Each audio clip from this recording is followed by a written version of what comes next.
batuk, rematik, asam urat, sampai penyakit saluran kemih sangat banyak sekali dialami banyak orang. Tetapi tidak banyak yang tahu mengenal manfaat tanaman yang satu ini. Efeknya mengejutkan sekali. Namun, sebelum lanjut ke videonya, untuk teman-teman yang belum subscribe ke channel Tips Sehat hari ini, silakan tekan tombol subscribe terlebih dahulu agar tidak ketinggalan video kesehatan terbaru dari kami. Dan jangan lupa tekan pula tombol loncengnya agar teman-teman jadi yang pertama yang mengetahui info-info kesehatan terbaru dari kami.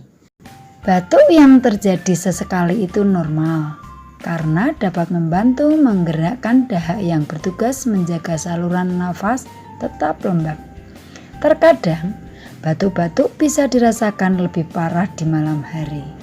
Namun batuk yang terus-menerus apalagi ditambah gejala lain seperti demam dan dahak berwarna atau berdarah dapat menandakan gangguan medis. Kemudian nyeri sendi yang intens. Asam urat awalnya dirasakan pada nyeri sendi jempol, pergelangan dan lutut kaki, serta siku, pergelangan dan jari tangan. Setelah itu muncul rasa tak nyaman di sekitar persendian selama beberapa waktu. Akibatnya terjadi peradangan dan kemerahan yang menyebabkan gerak tubuh jadi terbatas. Kumis kucing termasuk tanaman dari famili Lamiaceae. Di Indonesia, tanaman ini dikenal sebagai obat alami dan memiliki segudang manfaat untuk kesehatan sampai kecantikan. Yuk teman-teman, kita praktekkan cara pembuatannya. Yang pertama, cara pengolahan kumis kucing ada dua cara, yaitu bisa merebus 4-5 lembar dengan segelas air dan dimasak hingga mendidih.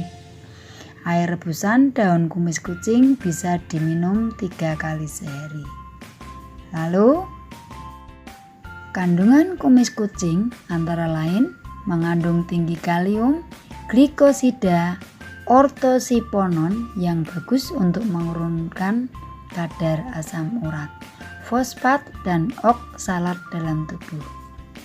Cara pengolahan kumis kucing yang kedua adalah menghaluskan 50 gram kumis kucing dengan 150 ml air dan menyaring airnya. Tuang di gelas dan minumlah bersama dengan campuran madu.